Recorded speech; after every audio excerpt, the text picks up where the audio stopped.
Sir Pithapuram ప్రధానంగా మీరు ఖచ్చితంగా విన్ అయ్యే సీట్ సార్, అది పవన్ కళ్యాణ్కి వెళ్ళింది. సో కార్యకర్తలు కాస్త మొదట్లో డిసప్పాయింట్ అయ్యారు. ప్రజెంట్ పరిస్థితి ఎలా ఉంది సార్? మా కుటుంబ సమస్య అది. బాధ అన్నమాట వాస్తవం. కార్యకర్తలేటి ప్రజల ఓటర్స్ కూడా ఉంది బాధ.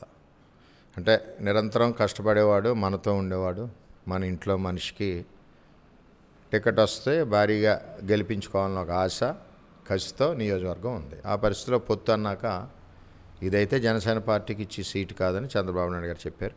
సాక్షాత్ అధ్యక్షుడు అడగడంతో హానర్ చేయాలి కాబట్టి, గౌరవించాలి కాబట్టి ఇవ్వాల్సి వచ్చిందని నాకు కూడా తెలియజేశారు. ఈ పొత్తు యొక్క ఇంపార్టెన్సు, నేను తిరగబడి పోటీ చేస్తే ఏ విధమైన నష్టం వస్తుంది అన్నది చంద్రబాబు నాయుడు గారు నాకు విపులంగా తెలియజేయడంతో నేను కూడా ఆయనతో ఏకీభవించవలసిన పరిస్థితి వచ్చింది యాజ్ ఎ సీనియర్ నాయకుడిలా.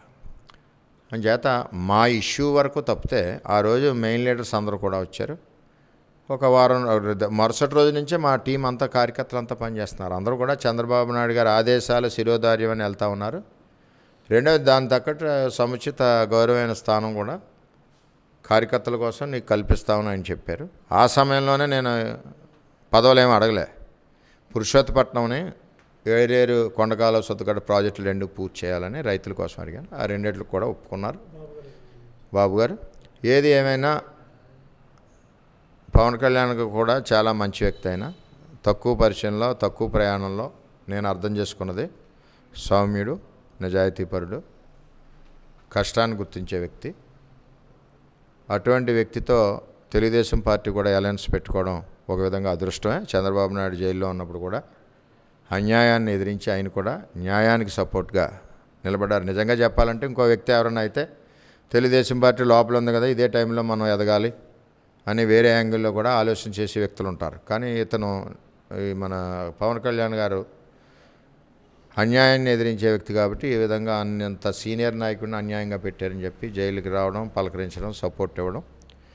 దీంతో చంద్రబాబు, పవన్ కళ్యాణ్ ఇద్దరు సొంత అన్నదమ్ముల్లాగా ఒక కూటమి ముందుకెళ్తూ ఉంది. ఆ కూటమికి నా సపోర్ట్ కూడా ఉండాలని చెప్పి నేను ఆ రోజు ఇండిపెండెంట్గా విరమించుకుని పవన్ కళ్యాణ్ గారికి స్వాగతం పలుకుతూ, ఏ ఇష్యూ ఉన్నా మా పార్టీలో ఉంటుంది, అది పవన్ కళ్యాణ్ గారికి సంబంధం లేదు. చంద్రబాబు నాయుడు గారికి గెలిపిస్తామని మాట ఇచ్చాం, పవన్ కళ్యాణ్కి గెలిపిస్తామని మాట ఇచ్చాం. ఇద్దరు మాట మా కార్యకర్తలు మేము నిలబెట్టుకుని గౌరవంగా ఆ గౌరవ స్థానంలో పవన్ కళ్యాణ్ గారిని ఉంచుతామని తెలియజేస్తాం. నామినేషన్ టైంలో కూడా పవన్ కళ్యాణ్ గారు ప్రధానంగా మీ దగ్గర ఆశీస్సులు తీసుకొని వెళ్ళి నామినేషన్ వేయడం జరిగింది సార్. దాని పట్ల మీ స్పందన ఏంటి సార్? జనరల్గా ఇప్పుడు పోటీ చేసేటప్పుడు యాజ్ ఎ కూటమి అభ్యర్థిగా నేను కూడా మనస్ఫూర్తిగా సపోర్ట్ చేయాలి, ఆశీర్వదించాలి. ఆయన కూడా అంతే గౌరవంగా, నాకు ఇవ్వాల్సిన గౌరవంలో ఎక్కడా కూడా తేడా లేకుండా ఆయన కూడా అదే పద్ధతిలో. సార్ గ్రౌండ్ లెవెల్లో సహకారంలో సార్ బీజేపీ కావచ్చు, జనసేన కావచ్చు, గ్రౌండ్ లెవెల్లో క్యాడర్ సపోర్ట్, కార్యకర్తల సపోర్ట్ ఎలా ఉంది సార్?